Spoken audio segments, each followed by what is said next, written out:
Hi, my name is Glow and welcome to my show. Now that I've talked about music for a little while, I realized something. There are lots of songs that are good or bad enough that they deserve to get pointed out, but I don't have quite enough to say about most of them to even fill 1 minute. Before, I would have just made a video on it anyway, but I think I thought of something better. Lists of an artist's best and worst songs. By the way, there won't be a worst list for Chris Rice. Well, as long as he doesn't get much worse at what he does in the future anyway. There won't be a worst list because I listened to every Chris Rice song there is, and these are the only ones I didn't like.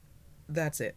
It's just these. I ran into another problem while making this video, though. How am I supposed to compare a song like Cartoons to a song like Come to Jesus? One is dumb fun and one is more serious and spiritual, but that doesn't really make one better than the other. So I'm stealing the format of my favorite Annie-tuber Arcada of Glass Reflection. I will go through my favorite songs in no particular order, but I will save the best for last. By the way, don't expect to see many songs that have many versions on these lists, like hymns or Christmas carols, for example. While I'm not going to strictly disqualify them, the fact that they have so many versions, usually with very few changes, just automatically puts them at a disadvantage. However, you don't have to yell is disqualified because I've already talked about it, and part of the point of this is to talk about songs that I might have skipped over otherwise. The fact that this is a top 25 list is mostly random. I mean, a little bit of it is based on how many songs I had to work with. I actually couldn't make a top 25 list of Butta P songs because she didn't release 25 songs, and even though I don't think I'll ever have time to listen to all of Lecrae's music, because his music library is enormous, something like a top 50 or even top 100 might feel more appropriate in that case. Well, in no particular order, Face of Christ. It's an incredibly simple song with a moving and important message of acceptance and compassion. It sounds good too. I honestly don't have anything more to say. It's just good. Love is Gonna Break Through, a song about positivity in hard times that actually manages to avoid that whole glorifying suffering and not acknowledging people's feelings pitfall that I've spent so much time complaining about. If it does have a flaw, it's that what impresses me about it is more individual lyrics rather than the entire song all the way through. Some of those standout lyrics are, "A homeless man begs for change, but change won't come easily," and "Tears and laughter intertwine our comedies and tragedies." But the fact that not every part of the song stands out to me doesn't make it bad, far from it. It might even make those amazing lyrics stand out less if the whole song were like that. It also has nice calming music. Smell the Color 9. It has really catchy music. The message that just because someone doesn't have what are considered deep religious experiences, such as visions or prophecies, doesn't mean they're a bad Christian is so unique I haven't heard it in any other song. Another one might exist,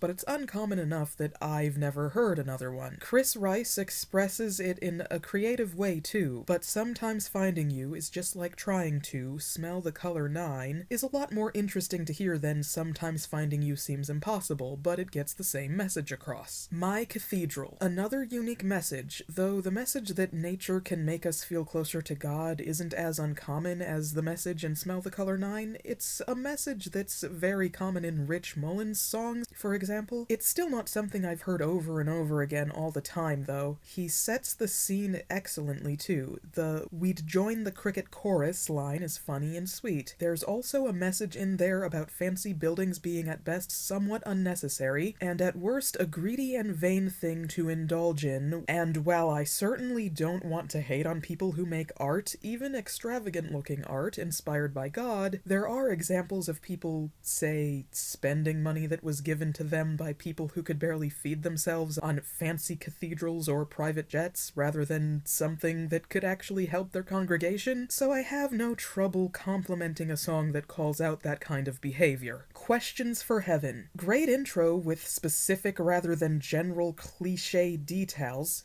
Very important and honestly basic in writing, and yet it's a mistake so many professionals still make all the time. When I hear Chris Rice dream about asking God what's your favorite cartoon, I guess VeggieTales. I might be nitpicking here, but the implication that he spends all day, from the time he wakes up to the time he goes to sleep, thinking about heaven is actually pretty horrifying. It's fine to dream about heaven, but most of our focus should probably be on our lives down here. I mean, even if you're dreaming about something positive, positive. Thinking all day about what's going to happen after you die is still pretty fatalistic. Again, though, that could be nitpicking. It might just be a cool way to bookend the song. There's a line that goes, "Can you tell me what's out past the edges? Is Chris Rice a flat earther?" That was a joke. Overall, it's a fun, happy little song. Punchlines and ironies. I don't have much to say other than this song has relaxing music and interesting similes, and I agree that God has a sense of humor. What a heart is beating for. So, I've established before that I think a song being too positive can be a very bad thing. Well, this uplifting song begins with the lines, "Leave it alone, don't analyze, 'cause love can be your lullaby, but love can be your hurricane too." It actually acknowledges things can be awful and then starts the more encouraging part. And with love the only way to gain is give it all away is just a good message. Cartoons. It's just a really fun song, and it's really impressive Chris Rice can do all those voices. And the pun, "now there's a point to this Looney Tune," is funny. Baby Take Your Bow. It's a very sad, beautiful, simple song. Basically one big metaphor. It's a great song, but the reasons why aren't complicated. It speaks for itself. Deep Enough to Dream. It paints a beautiful picture of what heaven is like and ends with him asking, "Do I really have to wake up now? It sucks to have to wake up from a good dream."